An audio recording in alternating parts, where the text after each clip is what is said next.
Dr. Gold in the lab, Twitch stream glowing, formulas flashing, minds wide, knowledge flowing, equations on the board, numbers never sleep, teaching math and physics while them haters count sheep. Actual education, tune in and get schooled, flipping textbooks, breaking all the rules, from Newton to Einstein, concepts elevate.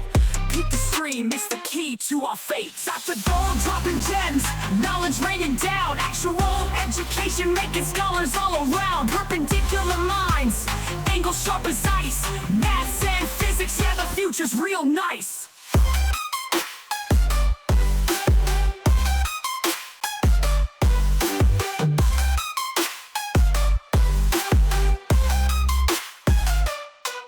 Got the Pythagorean triangles about to flex, quantum theories on deck, breaking all the specs, relativity theories, worlds getting small, grasp the universal laws, standing tall. From the atom to the cosmos, we rolling deep, grazing up the stars, no time to sleep. Black holes and supernovas, concepts we unfold, brain power heavy, yeah, that's Dr. Gold. Dr. Gold dropping gems, knowledge raining down, actual education making scholars all around. Perpendicular minds, angles sharp as ice, maths and physics, yeah, the future's real nice.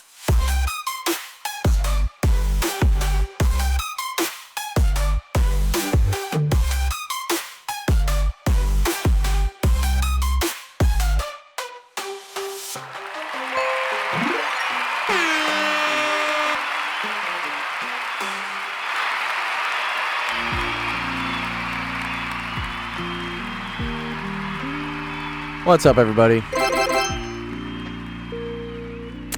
Nice. Okay, there we go. We're live there. Let me get all my chats working. 1 second. Activate. Auto-find. Activate. Yes. Cool. Visible. Visible. Should have all the chats working. I hope I do. Let me know if it's not working. Let me start office hours here.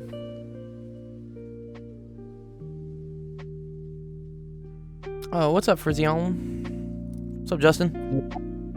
Yo, yo, yo. Check your DMs, pal. Check my DMs, he says, dog. Go check my DMs.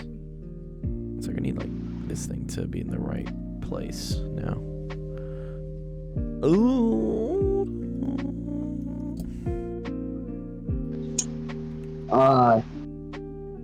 What's up? One sec.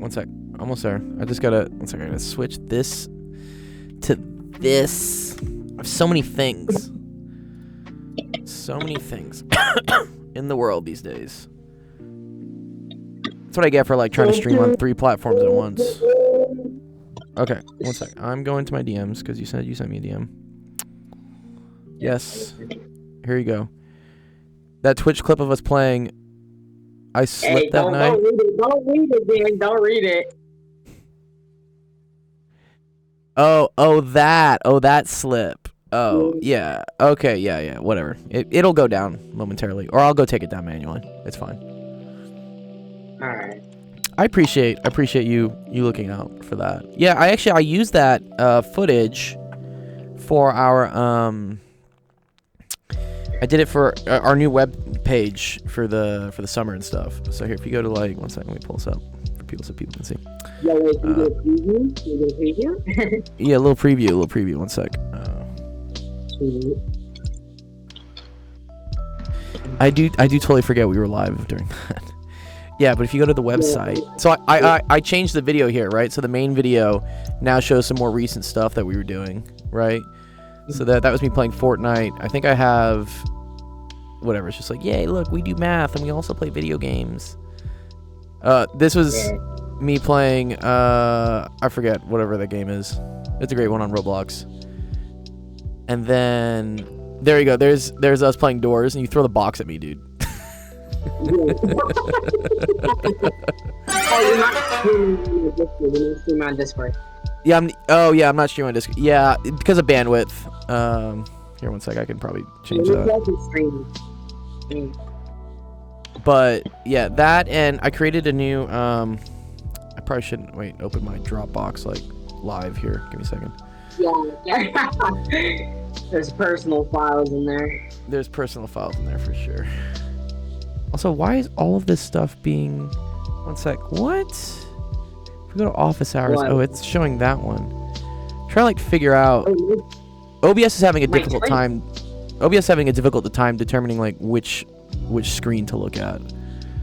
One sec. Let me go find my Dropbox. I'm hearing in my way. One sec. Move closer to your mic. I can't really, like, hear you, dog. It's hard. Sorry, it's because I have my phone set in a way. But I said that Twitch is running away from me pretty much. It doesn't want me to download its app. Oh, really? Uh-oh. Where did I have it? Did I have it in summer camp? I put it somewhere here. We just, Actual education. I want to say I put it in ads. Super Mario Bros. Marathon. Here we go. Here, one sec. Let me beam it to you real quick. I'm gonna put this on this. I'm gonna share my screen, entire screen. This is probably gonna crash my bandwidth, but there you go. And then let me find the summer camp vid I made. I'm loading up your live stream. Okay, I'm on a 20-second ad. Oh. Yeah, here we go. One sec. So this is the ad I made for the summer. So this summer we're running like a virtual summer camp. So students don't have to experience summer learning loss. You can learn cool math stuff with us over the summer. We're also going to play a lot of video games, and there's a tournament, and you win prizes, and it's super fun. If you haven't signed up yet, it's on our Discord. Just sign up, or you will probably get hit with one of these ads because I just told Google to spend like $100 a day on it. It's all free, by the way. Hey, Gold, what's up, Apex Chasm? Good to see you, dude. Anyways, this is what the ad looks like. Let's see. Let's watch it. Here, let me turn the jazz music off. One sec. Or whatever. Win real prizes and learn cool math hacks.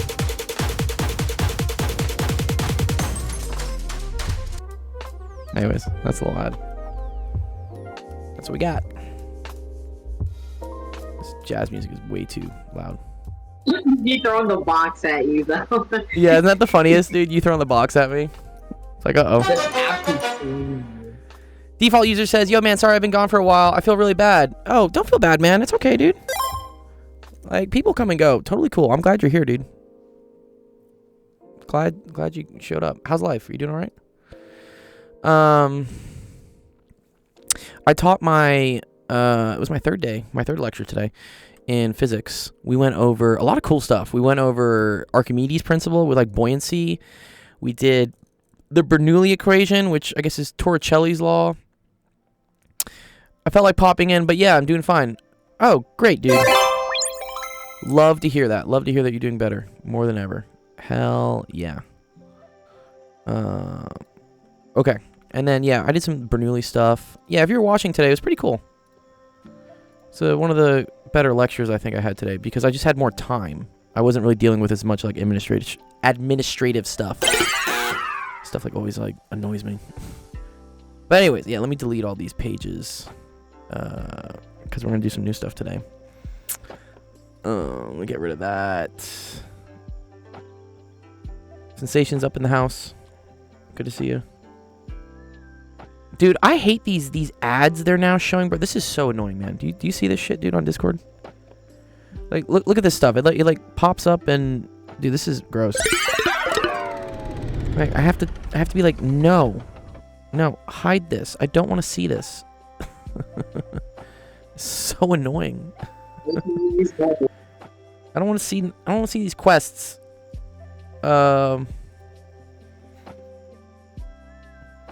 Test, there we go. Yeah, I can hear you, Sensation. You're good. No, like I said, I don't get ads of any kind. Really? How do you get no ads on Discord? No, for anything. Ever. Yeah.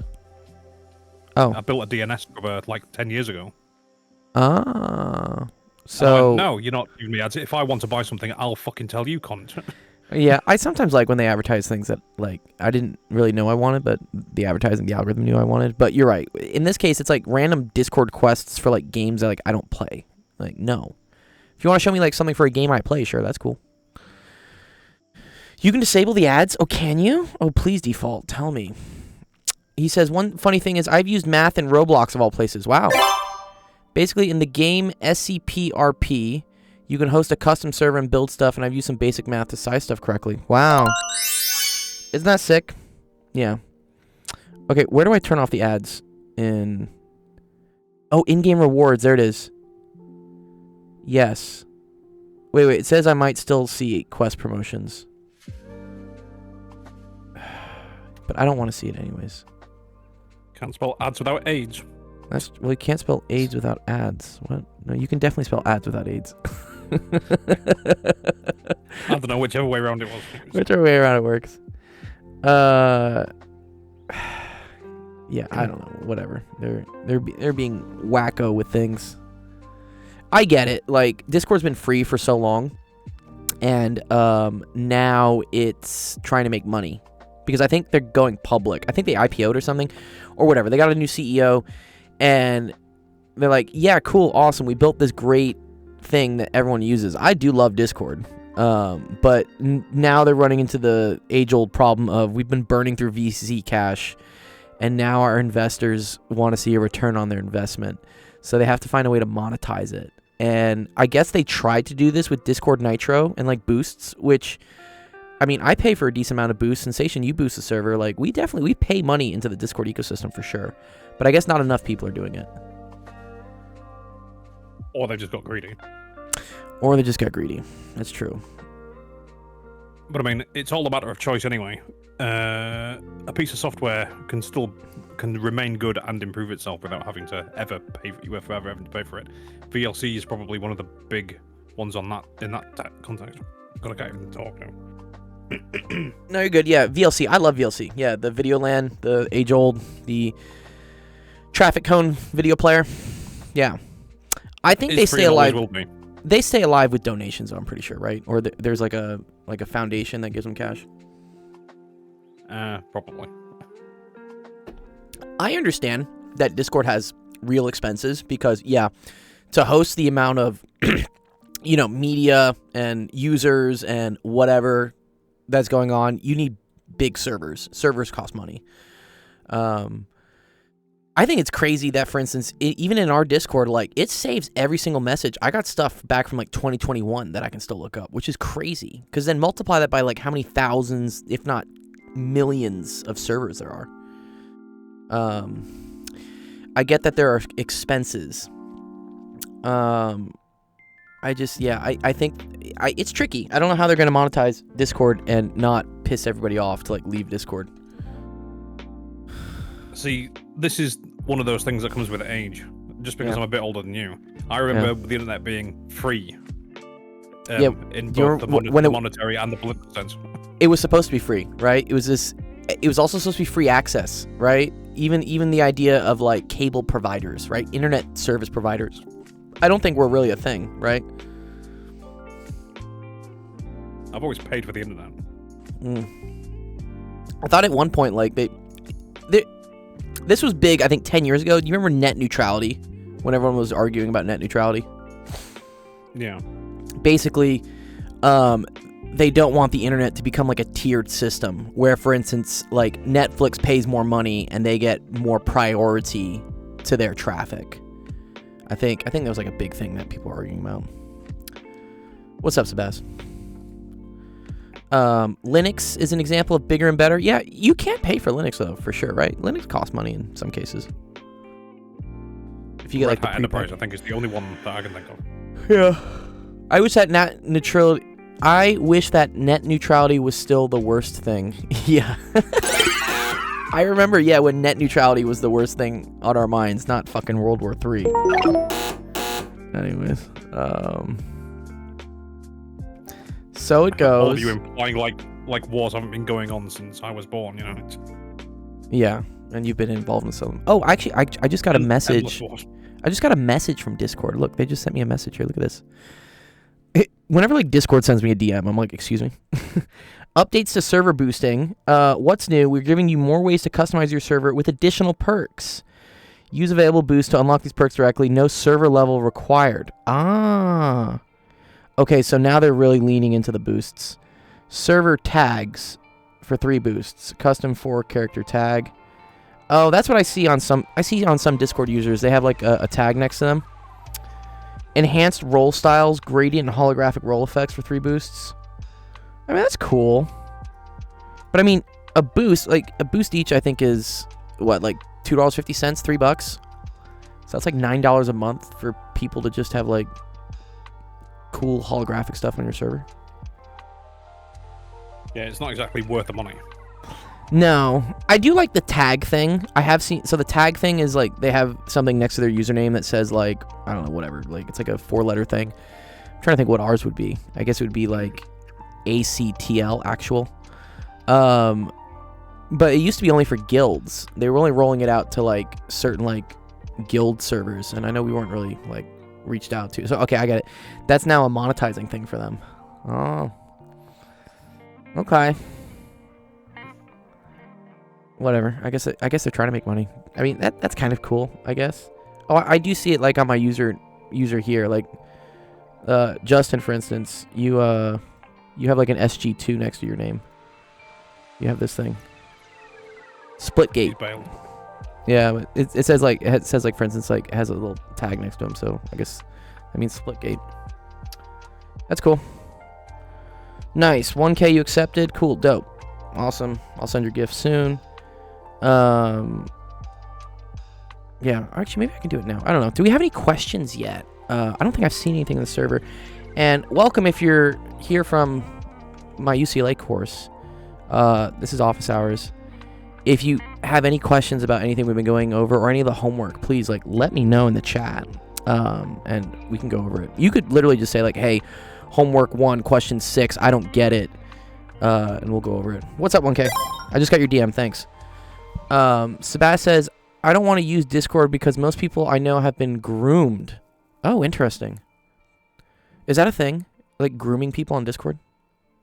I've heard about it in the background, but never come across anyone that's actually seen this. Yeah, no one's like tried to groom me. I mean, I don't know. Am I like chopped liver or something, dude? I guess I'm too old to be groomed. That's really what happens. I see the whole like. Me, Go on. Isn't Sebastian University? Sebastian University? What's that? I thought Sebas was in the university. Oh. Thought that was one of your students. Oh, no. I think Sebas is... Sebas, are you from UCLA? He is a minor. Okay, so I don't think Sebas is from my UCLA course.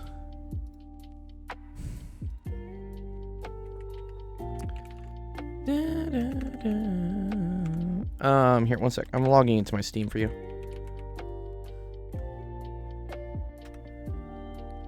Oh, I need Steam. That's one of the last people who's like still doing good things for the world, right? The CEO of Steam. He's like a really cool dude, right?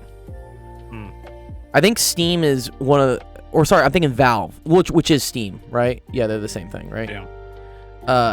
I think they're one of the most profitable software companies per like use. They're incredibly efficient at like using their workforce. And they still won't release Half-Life 3. I know. I fucking love Half-Life 2. One sec. They did make Half-Life, a couple of Half-Life games, but they were terrible. Did you? Yeah, what was Alex and stuff, right? Half-Life Alex, and then which I bought. It's for VR. I still haven't like used it yet. Sebastian says he found us naturally, which is cool. That is dope. Yeah, look at that. Like, yeah, natural organic reach. Yeah, that's pretty cool. Boom. Here, let me gift this to... Wait, what's your username, 1K, by the way? You just added me, sorry, but like, what is your username? You want to tell me real quick? Like, what's your username on Steam? I want to say it's... I don't know, actually.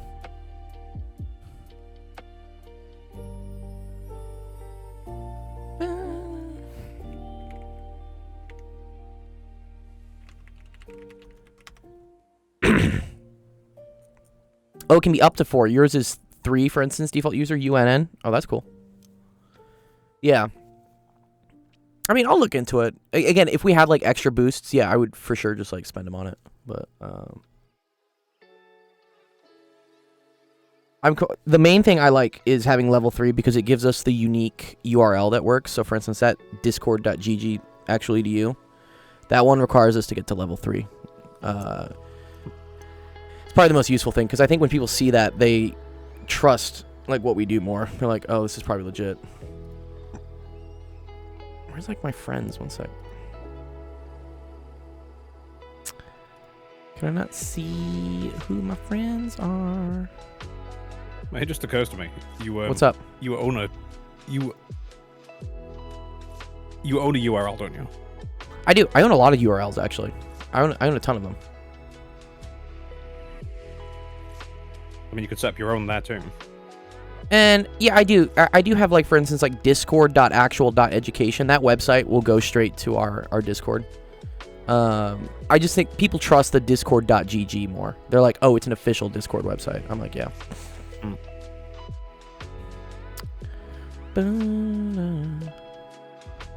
Pending invites, recently played with. They don't really show like who just added me. The stream is lagging a bit for you? Okay. We needed something to do. We got to evaluate 2 + 2. I have tons of stuff. No, we can go through other questions. I'm just taking up some time here to see. Because technically this is my office hours for my UCLA course. So I wait to give a little bit of preference to see if anyone from UCLA has any questions about the course so far. And if they do, like, you know, I'll help them.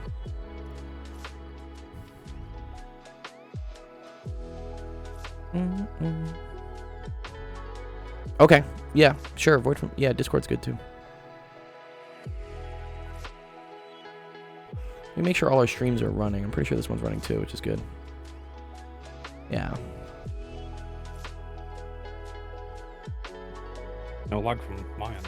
Yeah, it looks good on mine. Yeah. Okay. Cool. That's what you get for using a phone. I'm gonna leave Twitch chat open so I can chat. Okay, cool. You can also visit any of the YouTube links too if you want. Those should work as well. And I think should have pretty low latency. I turned on this like ultra low latency mode that they have, which I think makes it so it's quicker. Like it doesn't prioritize the quality of the encoding as much. Which again, do I need like the absolute best encoding quality? Can't you pop out the chat, or is that YouTube only? I think it's YouTube only. I don't think you can do it on Twitch. Unfortunately. Oh, I need my Sammy up. Sorry. Let me get Sammy going. There we go. Now Sammy's running. I have it set up so if you type like a chat here. There we go. Thank you. It'll pop up the chat at the bottom there. You need to hydrate. Okay.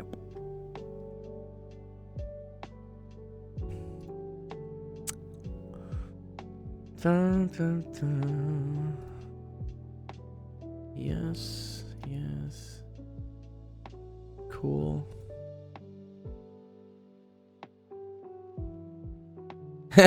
Test. Fire. Okay. Let's start off the stream. I'll go through and answer some questions and help you guys out. There we go. Welcome everyone. Office Hours. My name is Dr. Golden, Actual Education. Streaming helps you with math homework, science homework, all sorts of fun things. Might be a short stream today if we don't have that much to go through. It's all good. I did want to go to the gym today, and I just had no time this afternoon between like getting ready for my next class and everything. There's a lot going on. Here.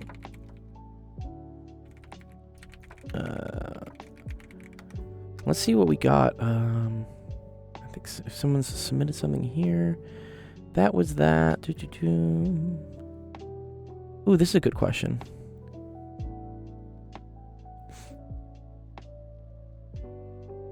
Sure, Google. Yeah, Google account. You want to send me a question? We'll do it.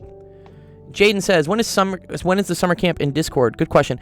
That summer camp starts, I believe, July 7th, but you can register for it now if you want to see where it is. So if you go within our Discord, and it's one of the first things here, summer camp, and you go to like read first here. This kind of describes what happens, the prizes, and then in order to register, all you got to do is go here and click register.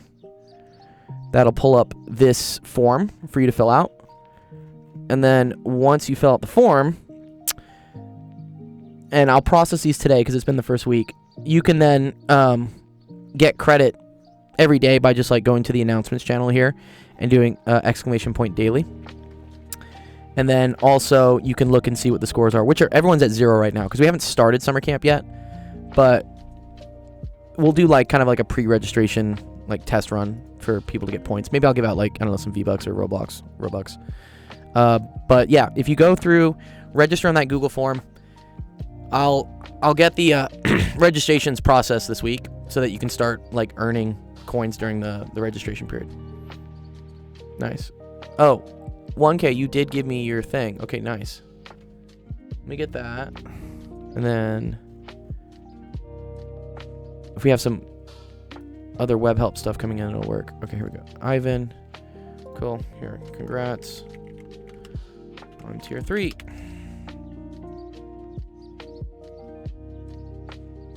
Oh, I hate Spanish. You hate Spanish?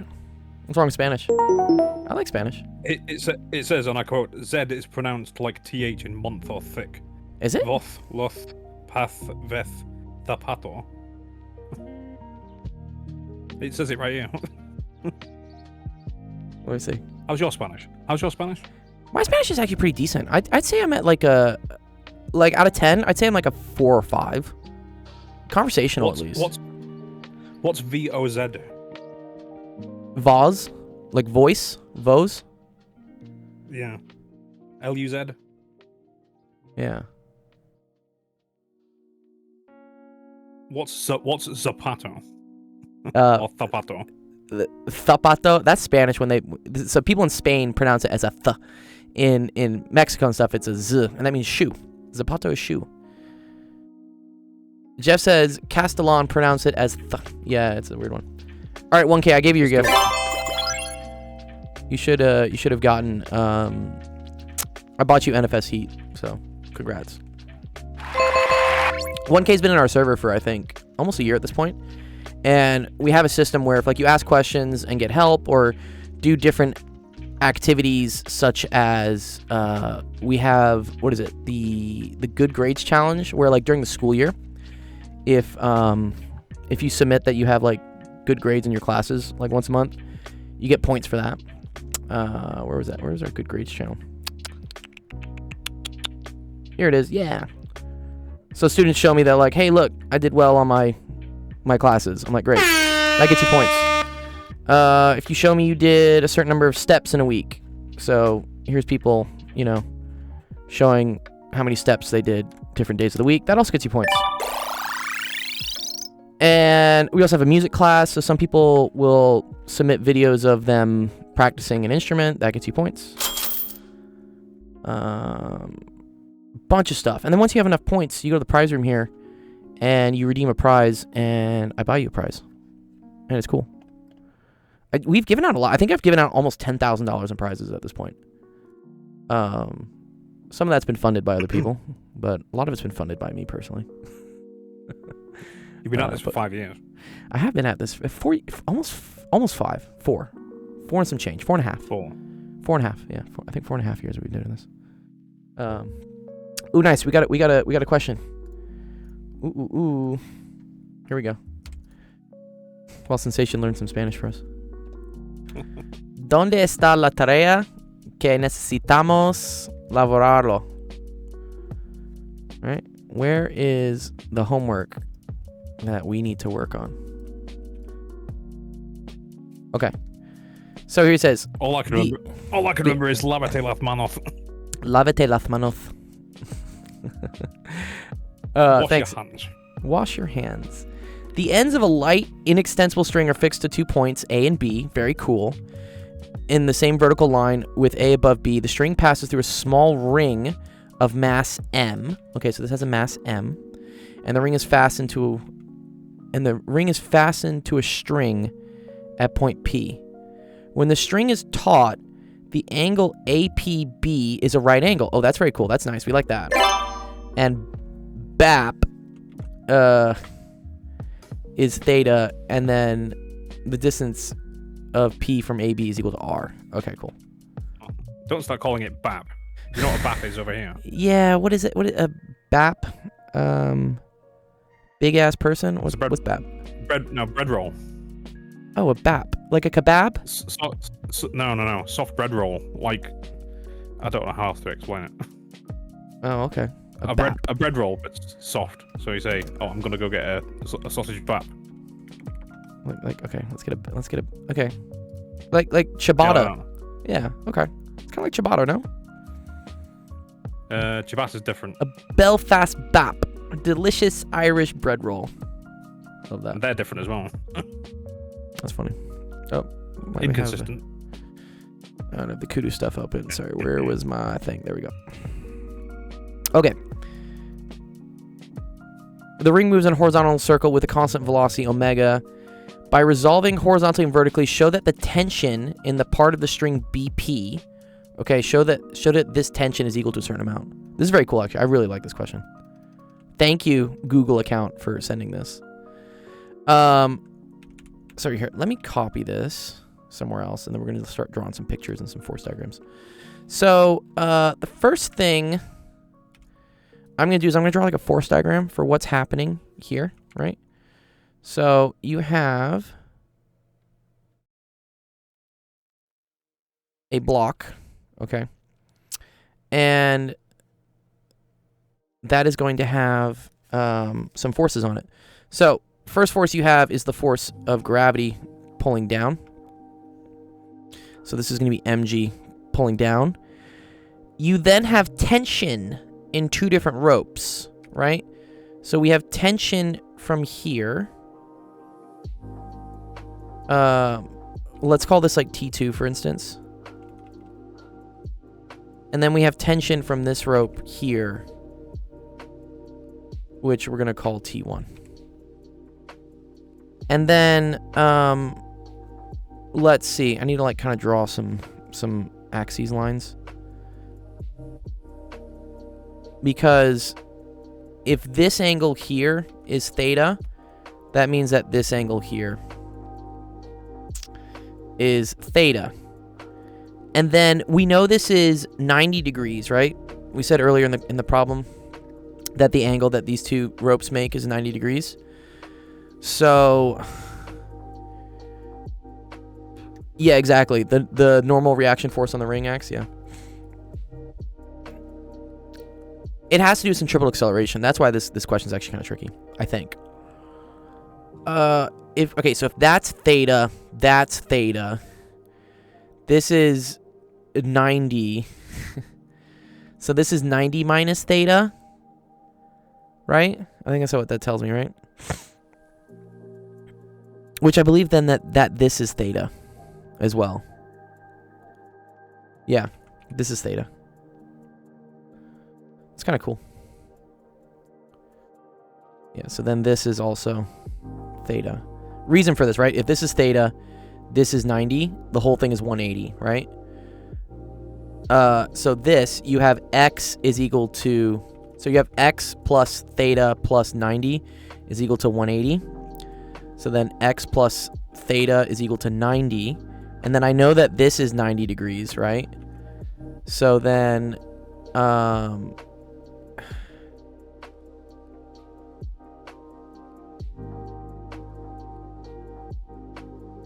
sorry, what am I saying here? Sorry. Right, okay. So then theta is equal to 90 minus x. Okay, cool. And this right here, right? This right here is 90 degrees. This is 90 minus x. Whatever this angle is. Yeah, okay, cool. Yeah, okay, cool. That's where it comes from. Don't worry about the x. We actually don't care about what this angle is. Okay. So I can now take this, and I'm going to, like, put this somewhere else now. Put this right here. And now here's our force diagram for, like, what we got, right? And I'm going to do the sum of the forces in each direction, okay? So for sum of forces in the x direction, right, we're going to have the component of T1, which points in the x direction, which is this amount. So that's going to be T1x. And that is the sine of theta right here. Correct. We do need, yes, T1 and T2 need to be the left of the orbit. Yeah. So the key thing here is that because this thing is spinning around in this direction, it needs to have centripetal acceleration that points towards the center. And in order for there to be an acceleration by F equals ma, you need a force. And so that means that the tension in these ropes need to pull me in somehow. So that's why I have the ropes, you know, pulling this way and this way. This is mechanics, Nico Swag. It is, yeah. It's just a question someone asked. If you have another question, yeah, submit it. I'll go over it. This is a mechanics question. Okay, so you have negative T1 sine of theta. That's this. And then I have minus T2. That's going to be cosine of theta. Right? Because looking at T2, right now T2x points in the cosine version of this. Right, so this is like T2y. So I put that over there. Okay. And that's it for left-right forces. Okay, now for up-down. We're going to have positive T1 cosine theta minus T2 sine theta and then minus mg. And this all has to be equal to 0, right? Because the sum of the forces in the up-down direction has to be 0 if it's staying in one place. And then it turns out if this thing, again, is rotating in a circle with an angular velocity of omega, that means it has an angular acceleration or a centripetal acceleration. It's not an angular acceleration. It has a centripetal acceleration. So this is going to be equal to MAC. And AC is equal to, it's usually V squared over R, but V is R omega, so it's R squared omega squared over R. So it's equal to R omega squared. I think. I felt like I had a good grasp of the concepts in 1A. I totally bombed the test, though. Uh-oh. Who did you have for that class, by the way, Nico? Who's your teacher? I'm curious. Curious who's making exams that... I had a policy in my in my 5A class where when I gave out the midterms, if there were certain questions that all the students were getting wrong and I needed the class average to be a little bit higher, I would just drop those questions. Because I'm like, okay, if everybody got the question wrong, it means A, like, I didn't teach it, or it's a bad question. And in either case, like, you shouldn't be penalized for that. That's you know, that's the teacher's fault. People always get, like, kind of, you know, if everybody's failing a class, it doesn't mean the kids are stupid. It means the teacher's not teaching or is not assessing correctly. Yeah. So yeah, this is how this works. R omega squared. Nice. Okay, what the hell are we solving for, by the way? Sorry. Show the tension in string BP. Okay, so they want the string and tension BP, so that's T2. They want us to solve for T2. But this is how you set it up. That's how you set up the question. All right. Now we ask ourselves, solve for T2.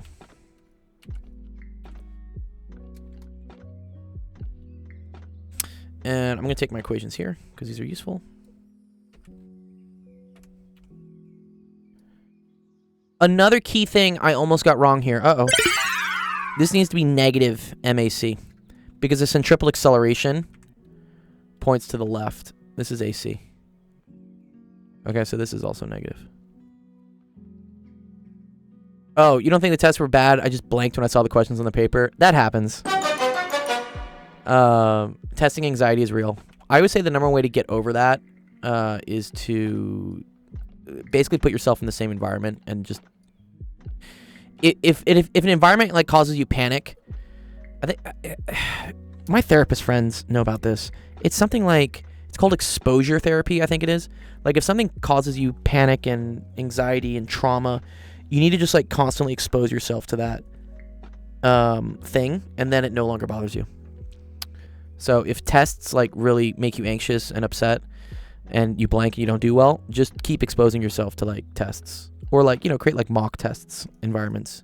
Too often I'll see kids that are like studying or doing homework like with the TV on, or again with like, you know, ChatGPT's running, or like they're just, you know, relaxed in their bed or something.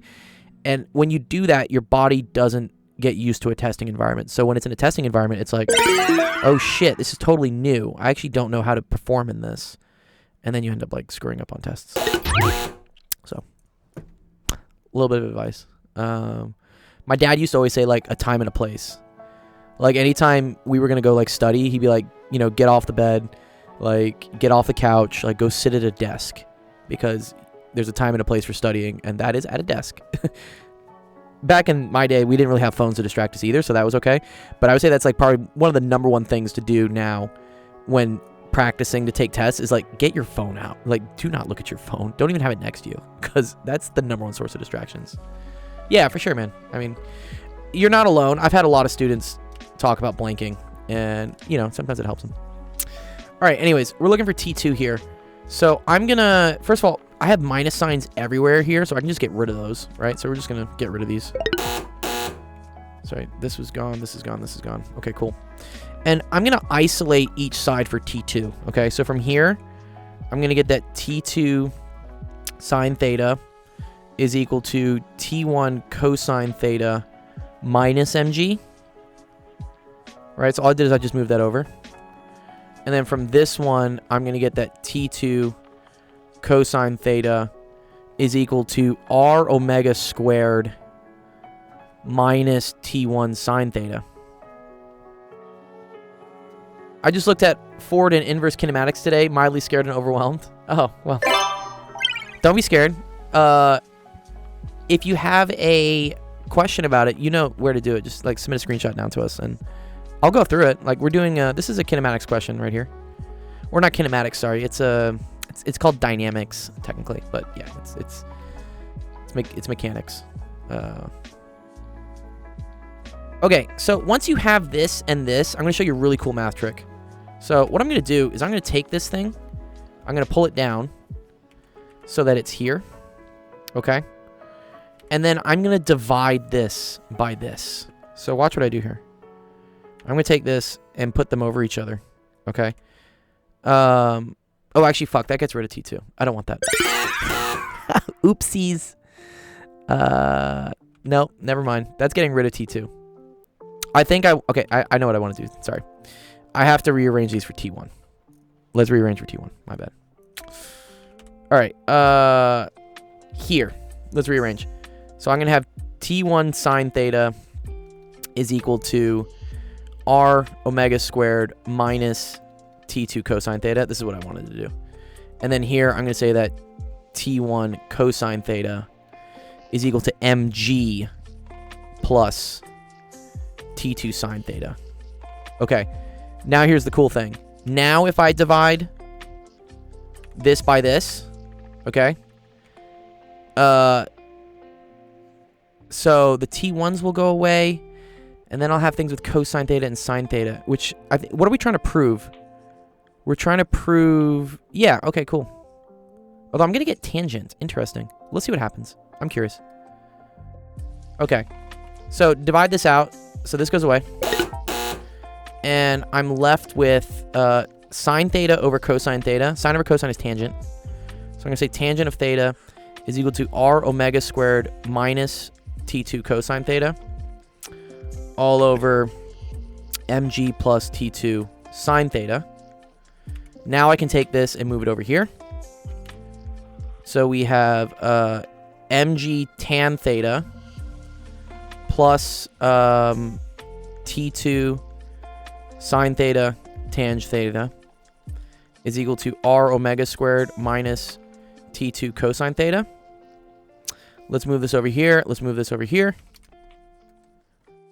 I want to get the T2s next to each other. So T2 sine theta tang theta plus T2 cosine theta is equal to R omega squared minus mg tan theta. Now I can pull out the T2s. I'm going to get that T2, and then this is going to be sine theta tan theta plus cosine theta equals r omega squared minus mg tangent theta. This is physics. It is. And then I'm going to move this under. So then we're left with T2 is equal to this divided by this. Cool. Let's see if that looks like what we need it to be. Yeah, you can send memes. Yeah, you can definitely send memes, default user, if you want. That's really cool. If you ever feel useless, remember that the Scottish Gaelic Duolingo course contains the phrase, I do not like whiskey. That's a good one. Alright, this is what we wanted to show. Let me see if we can get to it.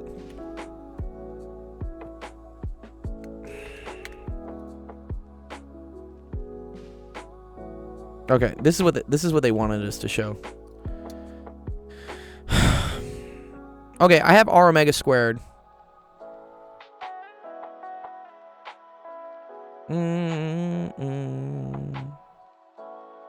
Minus g sine theta.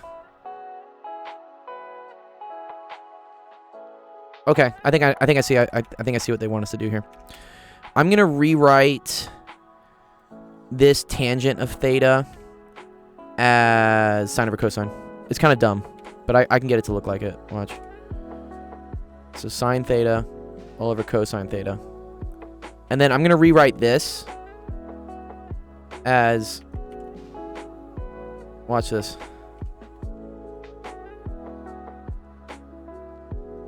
Yeah, exactly. I'm going to write this as like cosine theta all over cosine theta. So I'm multiplying by 1. I'm multiplying my cosine theta over cosine theta. So now what this will give me... Oh, and I did fuck up here. Sorry, earlier. Sorry, this is mr squared omega. Sorry. Oopsies.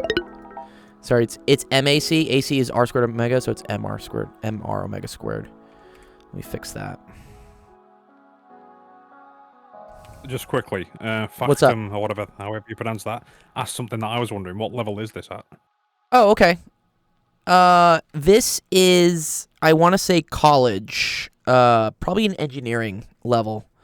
I would say this is like intro mechanics, but it's for engineers, not life science majors. Do you cover this in high school? If you took AP Physics, you might. It's a little advanced for AP Physics.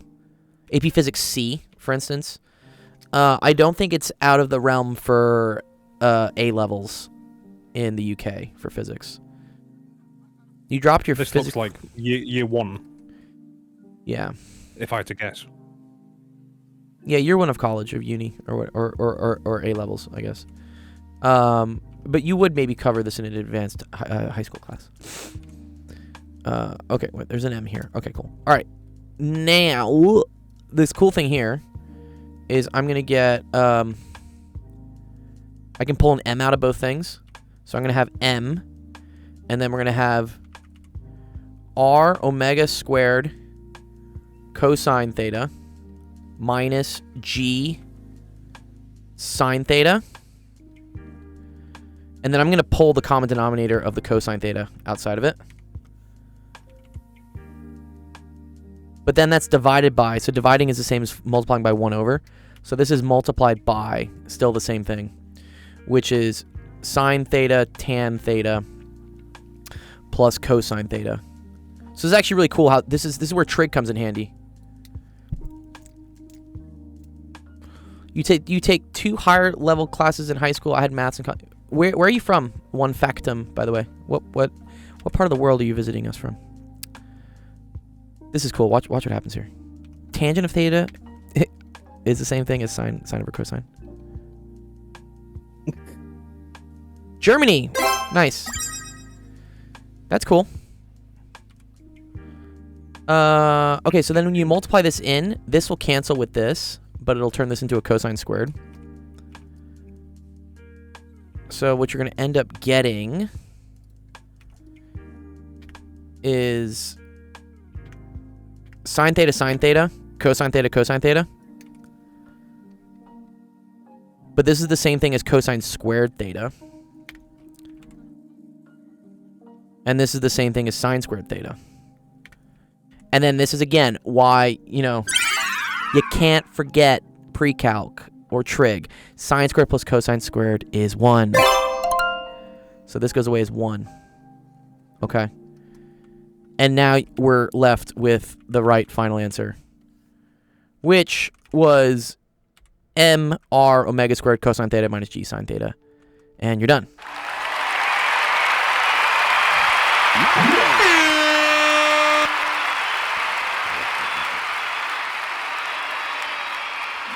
It's a cool question. Well done.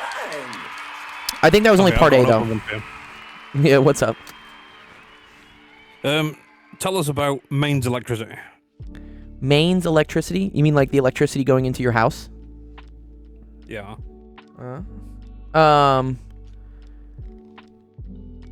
It's usually pretty high current, I guess. I think electricity going into a US house usually has to go into like a transformer box, which I want to say steps down 480 quad phase into 120. We can actually, we can ask ChatGPT. Let's see what ChatGPT says. Do you know about the Denevit-Hartenberg parameters? I don't. Let me ask ChatGPT what that is. Maybe it'll understand. Denevit-Hartenberg parameters. What are these?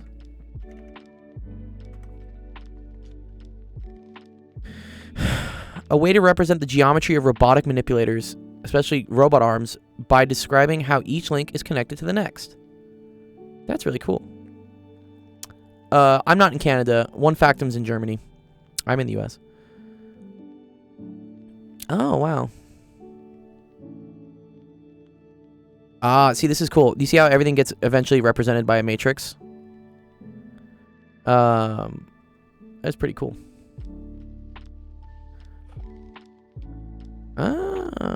You know, this is probably useful for are those like automotive robots. You know what I'm talking about? Watersprong durch Technik. Sorry. Where's Burger King? That's a good one. Yeah, like these robots. These robots are pretty cool.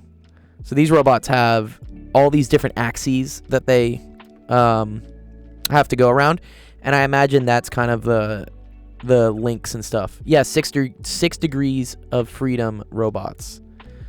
Yeah, that's pretty cool. I was at a concert actually,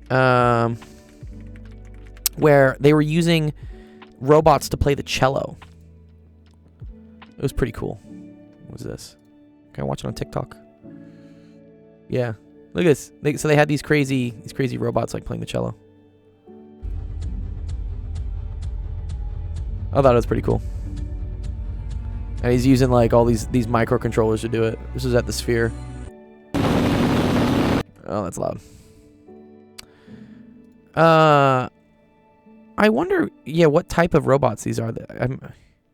It's mainly used for forward kinematics. Inverse kinematics is going from world space coordinates to joint rotations. Wow, dude, that sounds really advanced. I've never done that. That sounds scary. Oh man, the Romans fighting the Visigoths. Is that what you guys are talking about? Nice meme. Shame if someone stole it. Yeah. So I mean, when we say like easy parameters, no, you're not small-brained. That stuff is kind of tough, man. It usually has to do with like transformation matrices, which again, we know how to convert something in 2D circular motion, right? From polar coordinates to Cartesian. It's kind of the same thing, but you're just doing like 3D in terms of like angles, and I guess it's spherical coordinates, is it not? That when I see this like sine theta, cosine alpha, whatever, like this to me reminds me of spherical coordinates. So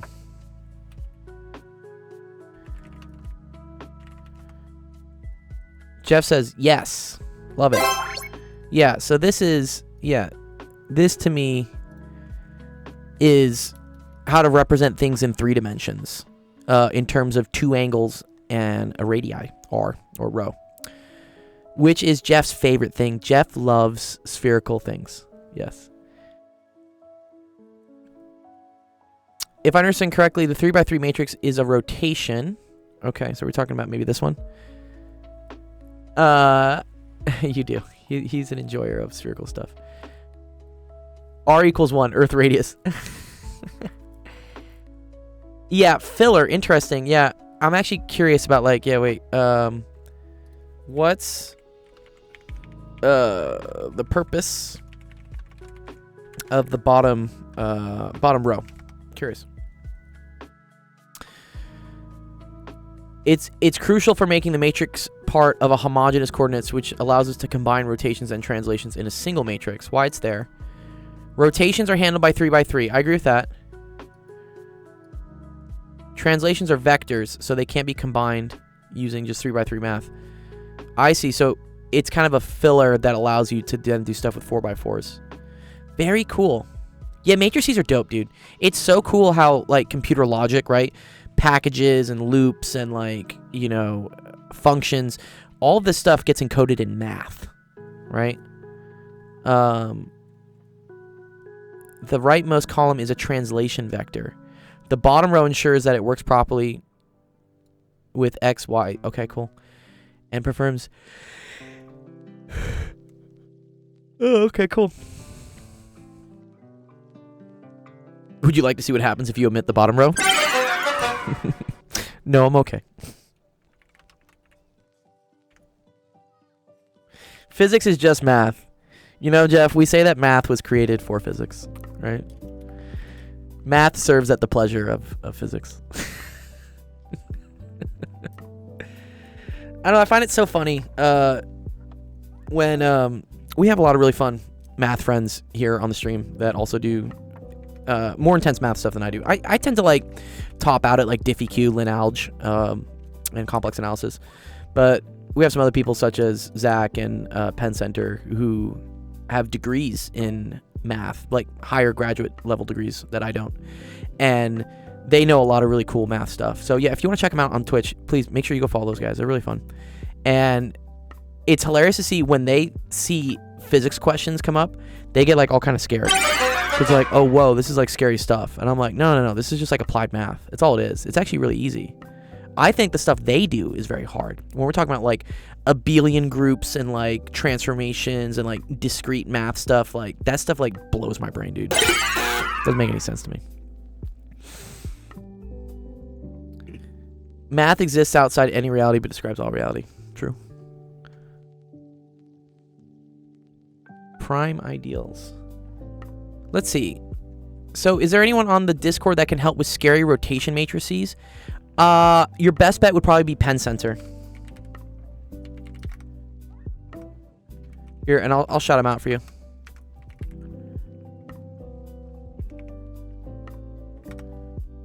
Did I give him the right? There you go. He loves linear algebra. It's one of his favorite things. He actually taught a linear algebra course here on like Twitch, and he is also doing a machine learning course. Yeah, I want to tell people about that. So if you go to our calendar, which is calendar.actual.education, I'll post the link here. We have a live stream schedule of all the different things that are happening, and Penn Center has a machine learning like reading group course thing he does live on Twitch and in his Discord, and that's Friday. It looks like Friday, kind of late morning. So this would be a great person to, you know, just get in contact with and, you know, hang out. It's a very fun crowd of people here. And you can just like learn stuff and ask questions. Zach would also be another good one. E to the 2i pi. He's a very good mathematician guy. Could probably help you out with rotation matrices. Let's see. If anyone doesn't have any other questions, I'll do part 2 of this one, because part 1 was fun. Part 2, find a similar expression for the tension in the part of the string of AB or AP. Oh, so that's T1. Oh, well, that's not very bad. That's not too hard, right? So if we wanted to get T1, so instead of solving for T1 here and then dividing out to cancel, you're going to solve for T2 and have that cancel out. So yeah, let's see if we can do that real quick. So here, let's do this. Let's solve for T1. Oh, bad word usage. Don't get mad at Nightbot. No, not this one. Yeah, let me pull this in. Okay. And I think I'm not going to use the tangent thing. I don't think I'm going to do tangent, because I think that ended up kind of screwing us over more than helping us. What program am I writing in? This is called Group World. It's kind of just like a whiteboard, is all it is. Yeah, Group World. I've been using them since probably 2015. I know there are probably better options out there, but I'm just so familiar to this, and it's rock solid. It never goes down. It has a lot of features I like. Like, it has built-in Desmos and stuff, which I think is cool. Well, when it wants to load. Yeah. So we can, like, do graphing calculator stuff on Desmos. Group World. Yes, correct. Here, I'll give you the link for it. I think I pay like $20 a month for it, but I use it for everything. So it's like, it's a business expense at this point. Like, yeah. And it has video too. You can bring people in and do video chat too. Okay. So if we solve this for T1, that means we need to now rearrange everything for T2. So this is what I was originally doing, right? T2 cosine theta is going to equal to mr omega squared minus T1 sine theta. And then from here, we're going to get that T2 sine theta is equal to, I want to say that's T1 cosine theta minus mg. Okay. Now, I think I want the mr squared stuff on the top. So let's just divide. Let's divide these like this. Okay. So T2 is going away. Okay. So now we have cosine theta over sine theta is equal to mr omega squared minus T1 sine theta. And then all over T1 cosine theta minus mg. Very cool. And now I want to rearrange for T1. So let's multiply this. Let's multiply this. So I'm going to get T1 cosine squared theta minus mg cosine theta is equal to sine theta, or let's say mr omega squared sine theta minus T1 sine squared theta. This is very cool. Now that we didn't convert to tangent, I automatically see that like this shit's just going to go away. Because watch what happens. I'm going to move this over here. I'm going to move this over here. I'm going to get that T1 cosine squared theta plus sine squared theta is equal to m. And then that's going to be r omega squared sine theta minus g cosine theta. And then this is going to be equal to 1, so this goes away. Yes. Oh, I got someone that's continuing to call me. What's going on here?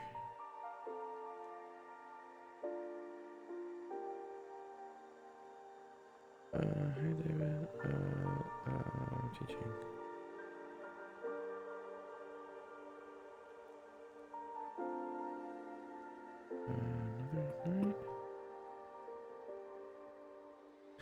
Okay, all right, so T1 is equal to m r omega squared sine theta minus g cosine theta. And that, I believe, is pretty close to what we had last time, right? We had last time, what do we have? We had mr omega squared cosine theta minus g yeah, so see how the sine and the cosine theta just like switched? That's pretty cool. Nice. Okay. So there you go. That's an expression for T1.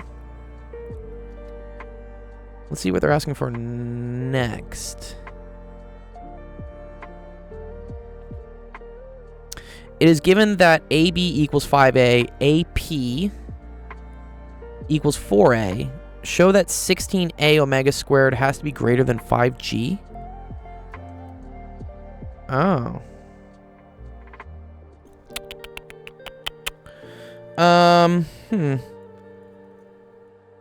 Okay. AP is 5A. Oh, they made this almost... They made it almost a 345. It's close, right? It's not, though. This is 5A. AP is 4A. Wait, no, wait. Yeah. AB is 5A. Oh, it is. It is a 345. Love that. I love when that happens, dude. Yeah. This is 5A. This is 4A. So, yes, then we know this is 3A. This is a 345. Very cool. I think the reason why this comes in handy now, right, is that sine of theta is going to be opposite over hypotenuse. So that's going to be equal to 3/5. And cosine of theta is going to equal to 4/5. Okay. And they say, show that 16a omega squared must be greater than 5g. So I think what we have to show here is that there is some minimum speed you need in order for these things to remain tight. Because if it's not going fast enough, then there's not enough centripetal acceleration needed for these things to remain tight. It's usually what it is. You can think about, like, if this thing isn't moving very slowly, well, then this thing just, like, falls down. Right? The ring falls down. But if it is moving fast enough, then it will... what's called like a centripetal force, which is a fictitious force. There's like an apparent force pulling the ring out as this thing moves around in a circle. Okay. I think the one that's going to fail first would be this, right? I think when this is equal to 0, we're screwed. Okay. So it's like those carnival rides. Yeah, it kind of is. So wait, which one was that? T1? That was T2. So I think this has to be, I think this has to be greater than 0.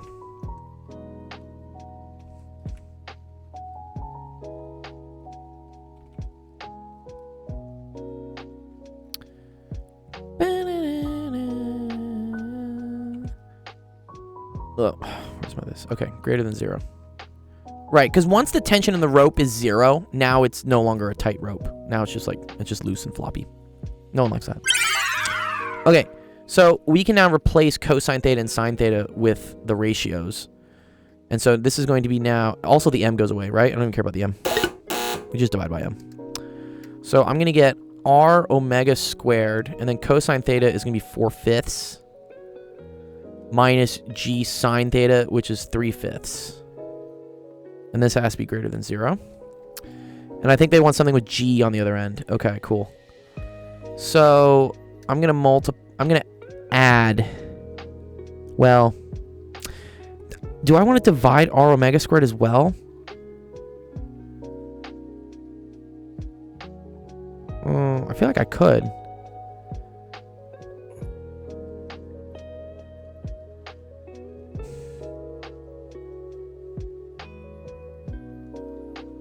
Oh, no. Sorry. The r omega squared only hits the 4/5. That's why.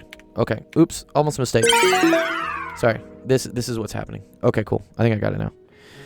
Okay. So this tells me that 4/5, or let's multiply everything by 5.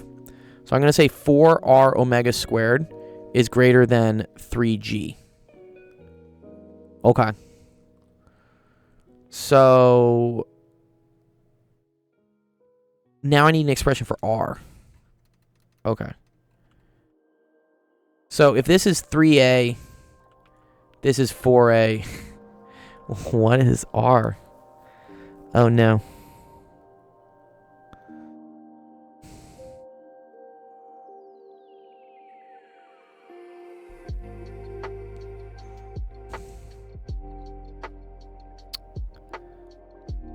Humbug. Okay.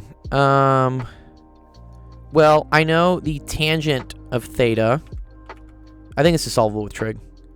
So if this is my new triangle I'm looking at, right? The sine of theta is equal to the opposite over the hypotenuse. So that's equal to r over 4a. So then 4a sine theta is equal to r, but sine of theta is 3/5. Right?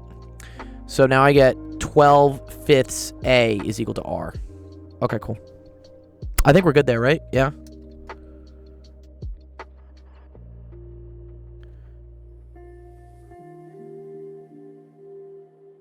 So R is equal to 12/5.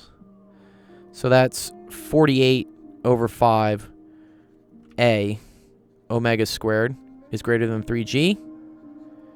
Or 48 A omega squared is greater than 15G. Which I can just divide everything by 3 again, right? So I get 16A omega squared is greater than 5G. Is that what I wanted? Holy shit, it is. Wow. That's dope. Wow, that's super cool. Yeah. What? Oh, that's super cool.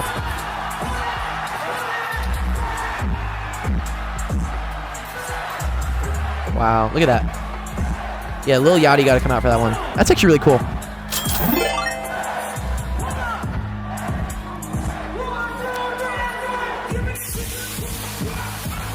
Java. What's this meme you guys are saying, dude? What? 360p, 720p, 1080p, 4K Ultra HD. Oh, wow. Java's just absolute shit. Yeah, I get it. Wow. Okay, cool. So we got this one. Wow, this is a very cool question.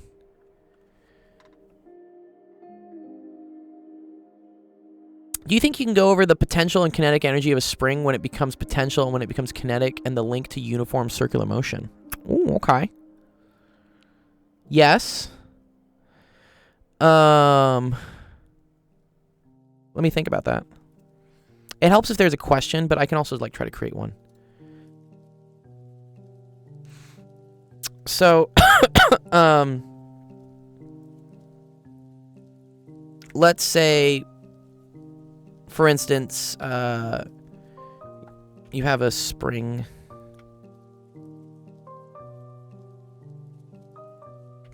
And you have a mass attached to it. You were watching the video and became confused on Kudu? Oh, for the new chapter, right? Oh, okay. Let me go see what the new video was on Kudu. Sorry, let me go see what they're talking about. Just so I can understand.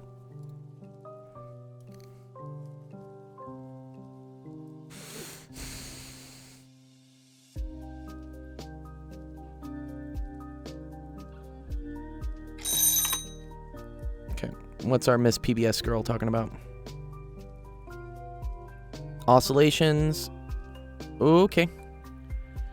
Okay, very cool. Yeah. This?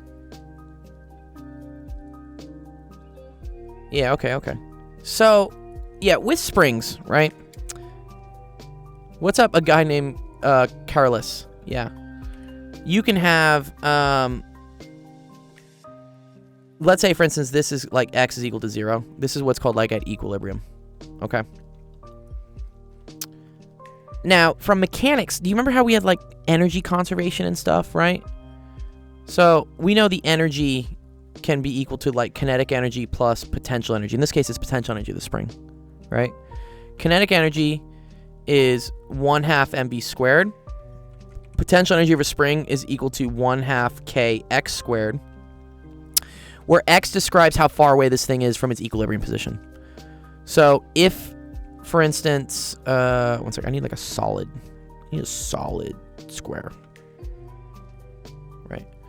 If the spring moves out to here, for instance, okay, it is going to gain potential energy because now x will be like some new x will be like big, right? And so 1/2 kx squared would get big. But that energy had to come from somewhere, right? So in order for something that's at rest, that's here to then get out to here, this had to have kinetic energy at first. Or here, let me describe it a different way. Okay. This is at rest. Let's say we have something here, okay? Let's say like new block, right?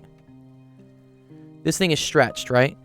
So the energy here, and let's say it's at rest. Let's say 1/2 mv squared is 0. And then we have 1/2 k x squared, which this is going to be big, okay? Let's say, like, for instance, this is just, like, equal to a. Okay? X equals a. Like, this is a distance a. Okay, when I let go of this spring, right? When I let go of the the spring is exerting a force, right? We know that's equal to kx, right? Or negative kx, which means it's always, the force of the spring is always opposite to the direction that it is away from equilibrium. So if it's being pulled positive x here, then that's going to force it to the left from a negative x, pulling it back. And the same virtue, if something's back here, negative x, then negative k negative x, this will get you a positive force, which pulls it back to the right. But anyways, this thing is going to start moving, right, back towards equilibrium. And as it does that, it is going to lose potential energy, right? Because the 1/2 kx squared term here will start to go down. Because this will start getting closer and closer to 0. But by conservation of energy, you need the total energy to be the same. So as this goes down, you're then going to get an increase in your kinetic energy. And so that's why this thing, as it moves back, will start speeding up, okay? And so when it gets to here, this is when its potential energy is the least, so its kinetic energy is the most. Now it's going to keep moving, and it's going to move in a way that it starts compressing the spring. Okay? So as it compresses the spring, now your potential energy, your 1/2 kx squared, starts going up because this thing is moving further away from its equilibrium position. And it's putting more energy into the potential energy of the spring being compressed. But that energy had to come from somewhere. And so that energy came from kinetic. So as this then goes up, this will start going down again. And that's why eventually this thing compresses to a point where it's at its maximum compression and the speed is 0. It's kind of the same thing. Do you remember in kinematics when we talked about like throwing a ball up in the air and then we wanted to figure out where the maximum height was? And we knew that this max height, right, occurred when v in the y direction was equal to 0, right? When you had no more velocity pulling you up, that's when you had your maximum height. It's the same thing with the spring. Once you've run out of velocity that's like rocketing you in this way, that's when you're going to be at your maximum compression.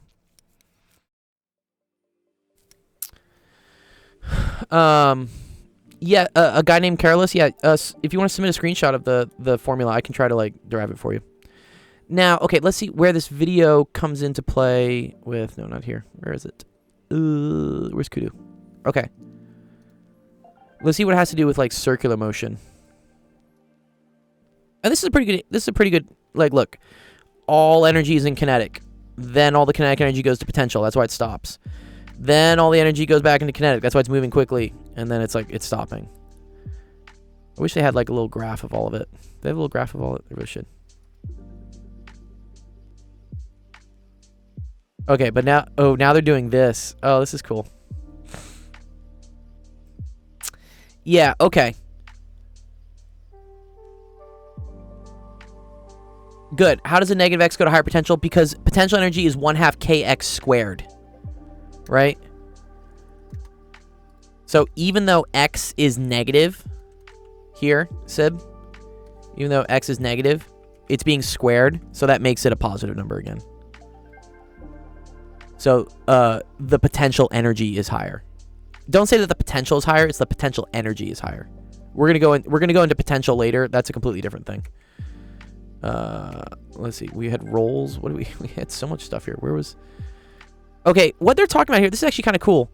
Yeah, so it turns out that if you were to measure the x coordinate of something going around in a circle, that also looks like harmonic motion going back and forth, like with a spring. So when things oscillate from back and forth from a spring, from being pulled and then going to the left and to the right, that follows basically like a cosine curve is what it does. And that's similar to circular motion, because you know that the x coordinate for something, like if you want to convert, this is actually cool. If you want to convert, for instance, let's say we have something going around in a circle here, right?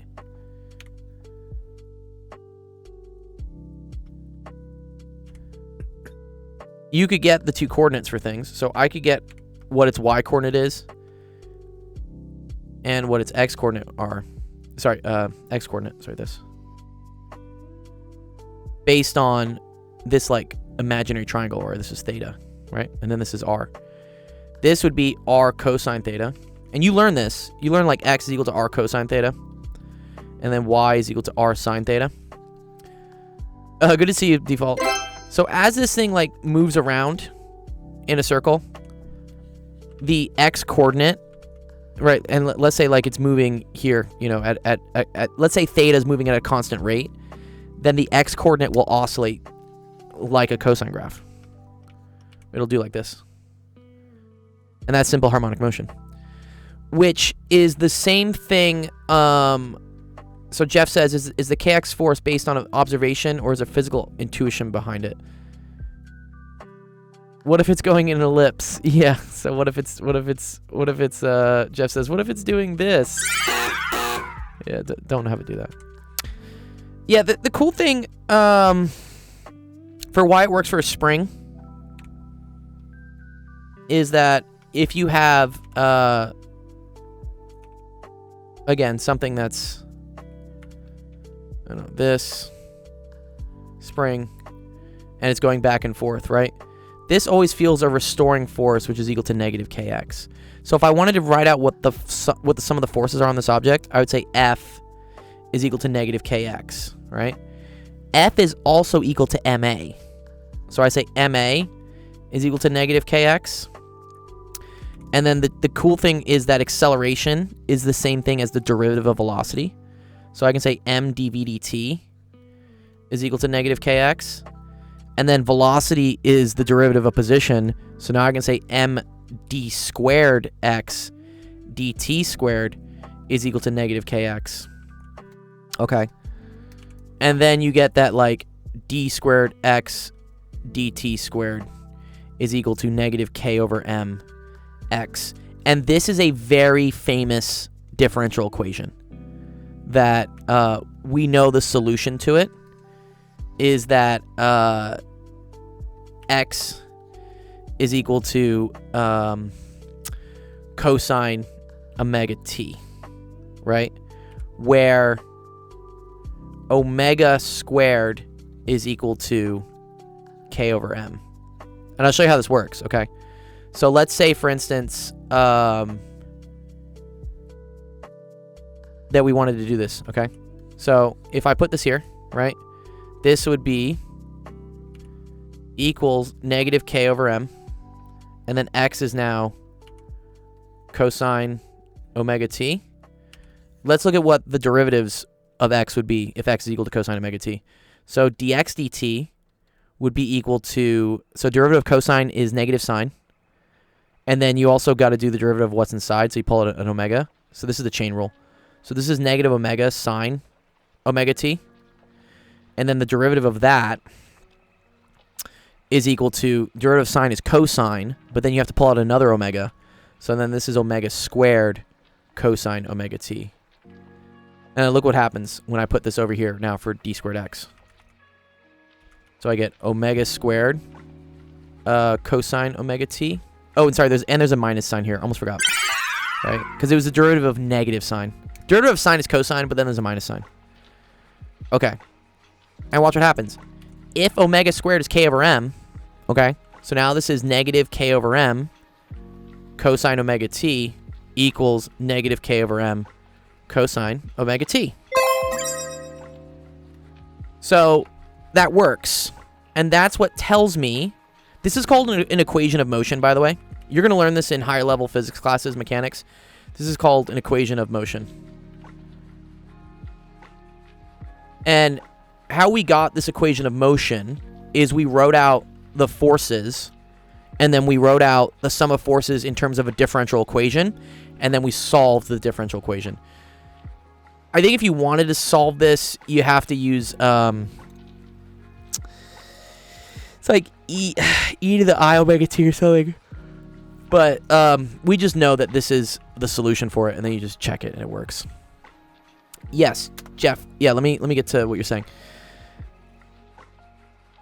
Why does a spring pull proportional to its extension? Yeah, that's called Hooke's law. I believe that's observational. I mean, let's ask ChatGPT. I'm curious. I don't know. I don't know the answer exactly. I'll say like, is Hooke's law derived from experimental observation, or is there some other science to it? I don't know. Let's just see what it says. Okay, so Hooke's law is empirically derived. It did not come... It came from experimental observation. Okay. So it was done in 1678. He noticed that the force required to stretch a spring is proportional to the displacement by F equals negative kx. Cool. Why it makes physical sense. While not derived from fundamental physics, it aligns with the atomic model of solids. Atoms in a solid act like masses connected by tiny springs. Okay, so that just like... Whatever. That just reaffirms it. Okay. This is cool. Potential curve can be approximated by a parabola, which, yes, 1/2 kx squared, right, is the linear force displacement. That's cool. So, yeah. Hooke's laws is based on observation, not deeper theory, but it is consistent with other things. This happens in physics a lot. Like, we go out, we do experiments, and we're like, cool, I think this mathematical thing describes this. And then we go test other things to make sure it's self-consistent and it makes sense. And if it does, great. Science. The force between atoms vanishes with 1 over r squared. Well, I mean, that's... Yeah, I mean... that's the Coulomb attraction. There are other attractions, right? There's the strong force. There's the electroweak. There's gravitational. Yeah, so, yeah, the force between atoms, I don't know if it's strictly 1 over r squared. I mean, there's some other stuff.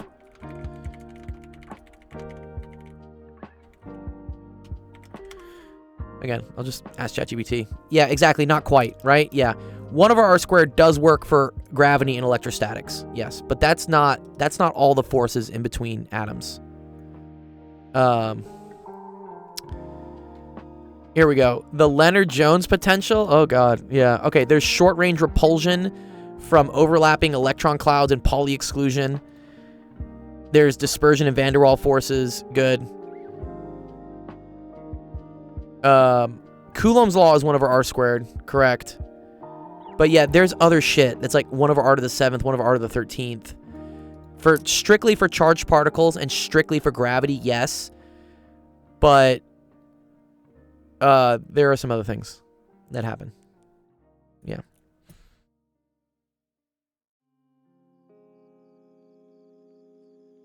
Yeah, it's pretty cool. I mean, there's a lot of stuff going on. A lot of stuff going on in the world.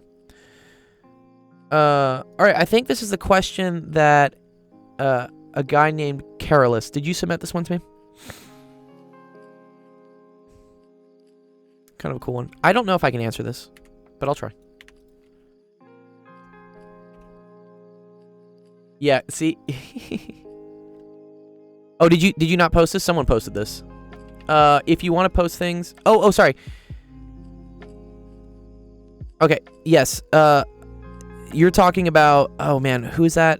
That is, Yeah. E to the I theta.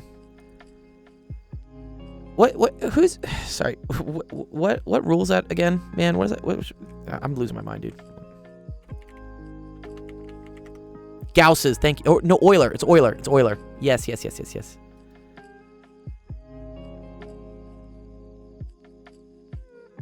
Great, I forgot. Oh, Jeff.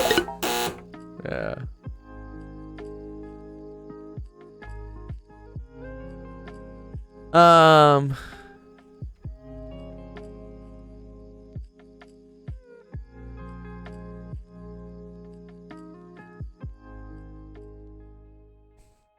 So you can prove it using differentiation. That's pretty cool, I guess. You can do it using a power series.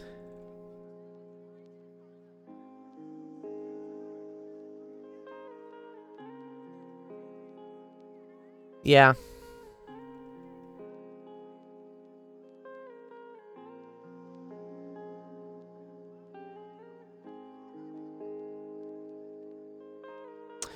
Yeah, so, I mean, the way I interpret it is this. I think of, kind of like, I guess it's just like polar coordinates, right? That if you have something in the complex plane, right? And then this is your angle theta, that you're going to have an x component here, which is real. And that component is cosine theta. It's just whatever. But the radius here is 1, right? We assume everything. This is like r e to the I theta is equal to r cosine theta plus I sine theta. So I was just thinking about, like, cool, this is the x component, and this is the y component in the real imaginary plane. And then this is, right, this is real, and this is imaginary. That's where I think of it. I see why this is maybe, like, confusing. Like, wait, why is it, like, e to the I theta is equal to this? Like, why is it e to the I times an angle?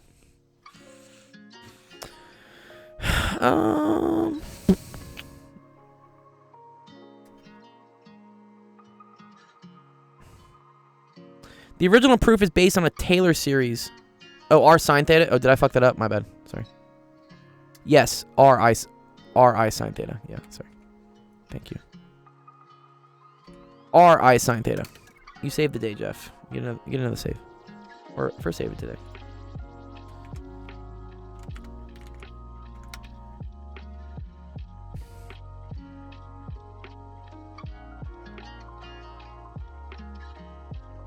Okay. Yeah, so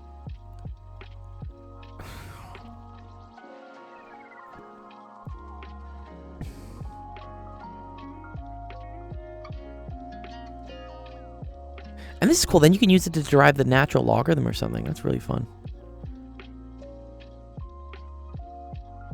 And then once you have it, yes, you can come up with the definitions for sine and cosine.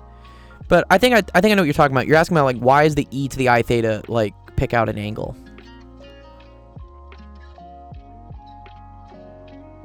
I think it comes from using a power series to show that e to the ix, if you were to do the power series expansion for this, you could show that it breaks up into 2 components.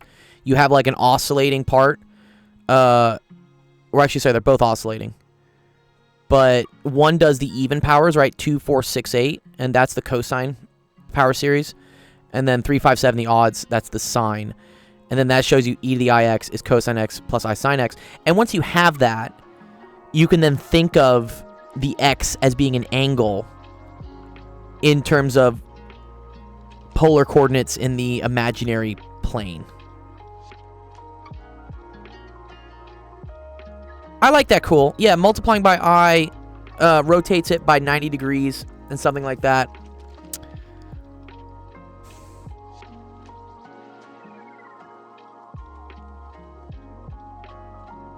If you square a complex number, for example, its angle grows by 2x. Yeah. Yeah. Right. And that's exponent rules, right? Because squaring something is just multiplying the exponent by 2. Right, and then we intuitively think of that x to be like the angle.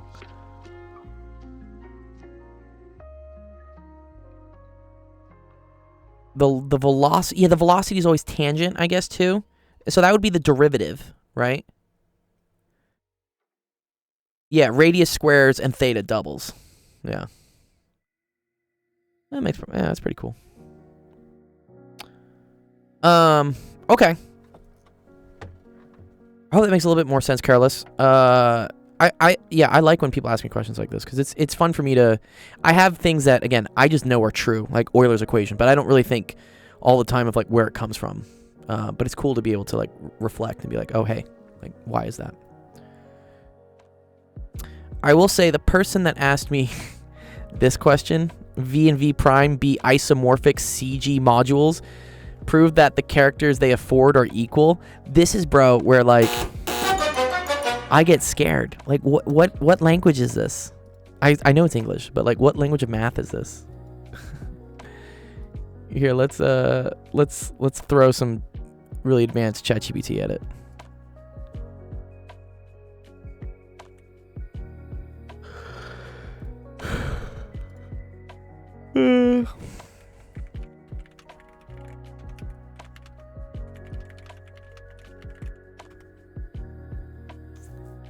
It's representation theory.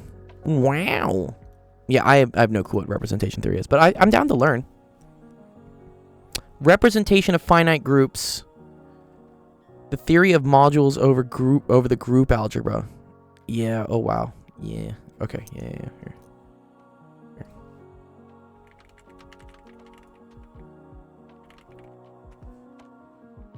It fucked up the LaTeX output. Here we go.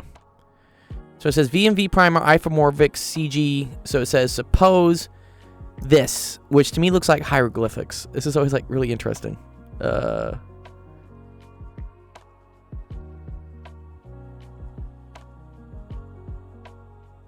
That please burned one tree. not quite. Oh man. Yeah, they're talking about the trace, right? The trace is that's a linear algebra concept. Okay. This is the answer apparently. Ritu.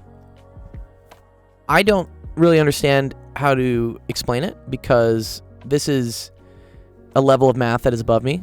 I like that it got asked because it's cool for me to.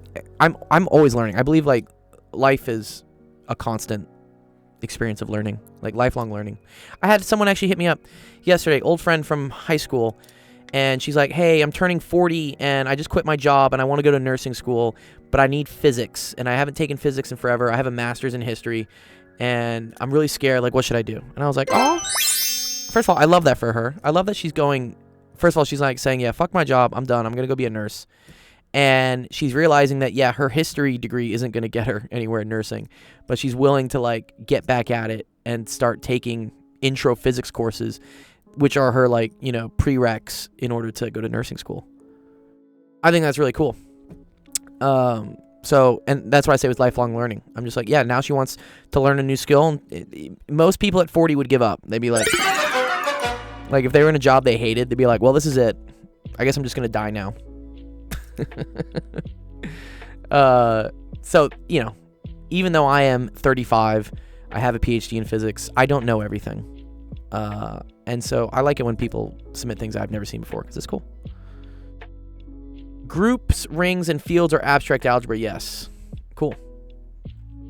I love when math, for instance, starts getting so ridiculously difficult that they start giving it simple names. You know? They'll just be like, yeah, circles. Or like number theory. I'm like, numbers. Yeah, I know what numbers are, right? Yeah, cool. And it's always like, it's so innocuous. You think it's like not going to be really difficult. And then you do it and you're like, oh God. No. It's really, really, really tricky.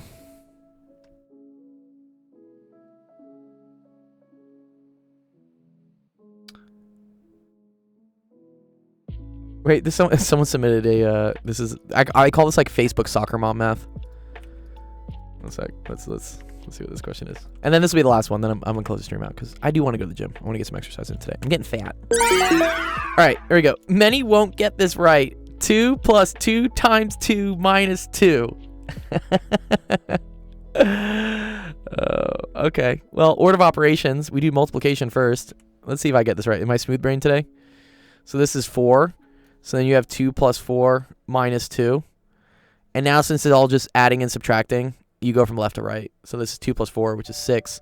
6 minus 2, which equals to 4. I think the answer should be B. Am I correct? I'm pretty sure I'm correct, right? Just to make sure I'm not crazy.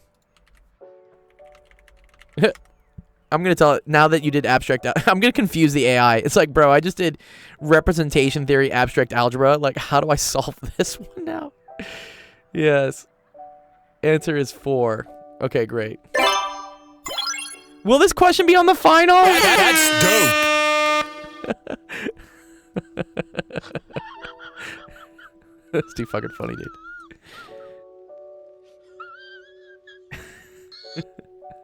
No, it won't be on the final. That is a funny joke in like classes. Students get really concerned about everything on the board being like, is this on the final? Is this on the final? Is this on the final? Jeff says, 2 things are isomorphic if there is a 1-to-1 onto function between them that preserves some operation. Oh, okay. Is that the whole thing about like if 2 numbers multiply by each other to get another number inside the group? Is that like the preserve sum operation? Or, oh, okay. FA plus B is equal to FA plus FB. That's closure. See, the one thing I never got with my ex. You done messed up, Aaron! Okay, cool. All right, if we don't got any more questions, I think I'm gonna close the stream out. I want to go to the gym. All right, cool. Thanks. Thank you, everyone, for coming to Office Hours Actual Education. Appreciate it. Yeah, there's a lot of lingo, dude. There's a lot of lingo in math. A lot of lingo. Anyways, that's our last stream of the week. So I hope you guys had fun. I got to go to a wedding this weekend in Denver, so I'll be out. But stay tuned in the Discord. We are going to start summer camp on July 7th. So if you want to sign up, win a Nintendo Switch 2, go check us out on our Discord. It's right there. There's the link. Yeah, I'm glad you found us, Careless. That's cool. What we're going to do now is we're going to go raid somebody. Go raid someone. Who do we got? Raid a channel. Who am I following? Someone doing science and technology. That's cool. Chat, I'm cooked. It's 4 a.m. The sun is rising. I've been there before, dude. Yeah. Oh, I like these people. Yeah. Ask a Scientist. These guys are really cool. So what they do is they play video games with like a professor or like a scientist or something, and then you can ask questions as they're playing the game. So this looks like a molecular biology genetics guy, and he's talking about bugs.